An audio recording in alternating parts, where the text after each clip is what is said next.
For WorldatWork and WorkSpan TV, I'm Ryan Johnson. Welcome to this special edition of Bookshelf. In the studio with me today is Juan Pablo González. He's one of the authors of a new book called Shockproof, How to Hardwire Your Business for Lasting Success. Juan, before we get into the portions of the book that are specific to rewards and talent management, why don't you just set up the premise of the book or the thesis of the book for the audience? Sure thing, Ryan. So, over the past few years, we've certainly seen a lot of change in the economy, not a lot of it good. We're hopeful that we're coming out of the recession now. And one of the things that my colleagues and I observed were that there are some organizations that just seem to do better in difficult times. Not that they succeed, but they bounce back better and they bounce back faster, and they're better prepared to deal with the adversity that we've faced recently. So we set out to learn more about this. We thought this was very interesting, and we were fortunate to be able to interview 50 executives from leading companies around the world to learn what they did that enabled them not only to survive, but really to succeed during difficult times. Yeah, the premise of the book, Juan, as I read it, is it's about how to make your company resilient. And I really like the triangle model that you advance in the book. Why don't you talk about that for a minute? Absolutely. And so this resilience, this is what we call being shockproof. This is what we call a shockproof organization, or what we've seen, what we learned about, were those organizations where leaders really are transformative, and they are able to help the organization align strategy, which is really what you're in business to do. And not just as a for-profit organization, but a not-for-profit, privately held organization. Aligning strategy, which is really your purpose and how you create value, with organization. And organization is more than just the org chart. Organization, as we've learned, has to do with the work itself, how it's organized, how it gets done, not just the names that go into the boxes in the organization chart. And finally, talent, of course. And these are the people that are doing the work, that are creating this alignment. So talent is the third corner of your triangle model, which I think is really interesting. How are you and your co-authors defining talent, or what are the elements of talent? Well, what we learned through the interviews is that talent is defined so many different ways, but fundamentally organizations have four core processes that they apply when managing talent. Right? There's talent acquisition, who you hire, how you hire them. There's talent deployment, getting the right people into the right jobs.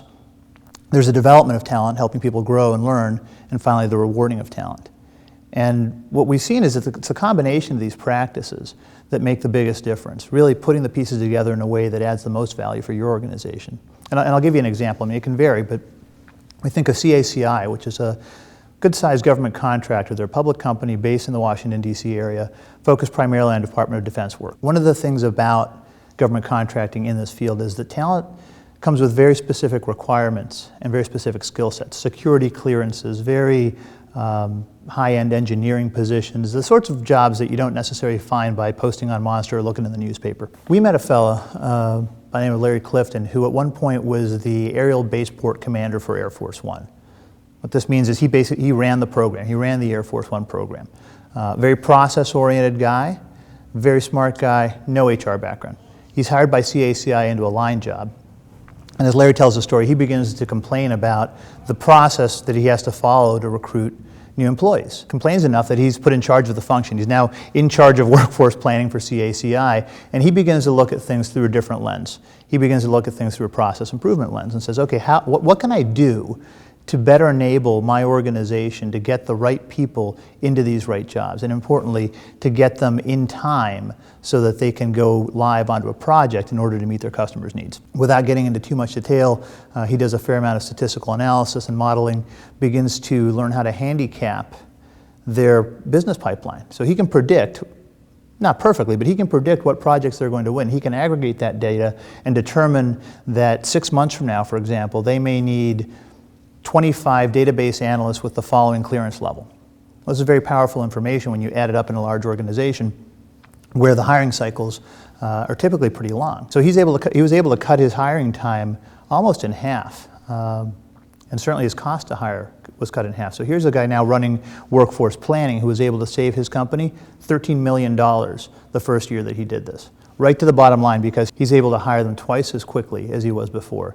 In addition, because he has better visibility into what sorts of talent the business needs and his customers need, he's also able to implement what they call saves. So in the government contracting business, when your contract is over, your funding is over, which means that often very talented employees are let go because there's no work to fund their salaries. Well, what CACI can now do, because they know what's coming, is they're able to save these employees and redeploy them into new contracts. So the first year that they did this, they saved another $2 million. So this is an example of what an organization can do through the aligning of talent with strategy and organization to really be more successful, frankly, to be more resilient and better able to respond to changes in the marketplace because they have a more efficient system. It's a great example. I think, the word shockproof, that's the title of the book, I think is well illustrated by that example. It sounds like he's using sort of some just-in-time talent principles and, what I've heard recently, people writing about this notion of predictive analytics, and he's incorporated both of those to create, again, a shockproof organization that would be able to withstand something like what we've had in the last couple of years. No, absolutely, and I think it's the application of good business discipline to talent problems that gives you the great answers, right? So we've been talking about workforce planning for a number of years. What's been missing that these folks have done, they have a better view on demand forecasting. So it's not just what talent you have, it's what talent you need. And by marrying up good analytics, he's able to better predict demand for work, which effectively is demand for talent, and match that up with his talent supply chain. These are the sorts of things I think people have been doing in manufacturing for years. And not to treat people as parts, but in a business that's human capital intensive, like government contracting, it's important to bring those disciplines to bear. The other thing I pulled from your book, Juan, is this notion of business acumen by the HR or by the talent person in an organization being very important. You emphasize that in the book. I wonder if you just spend a minute talking about how important business acumen is to make your organization shockproof. Well, and fundamentally it comes back to leadership. So HR people as leaders first, and to be a leader you don't have to be the CEO.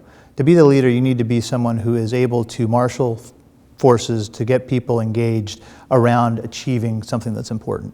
And HR people are in a great place to do that. They're in a better place to do that when they harness business acumen, when they really think through strategically what does the organization need? What are we trying to achieve here? What do our customers, our stakeholders, our members, our constituents, what do they really want and need? Why are we even in existence?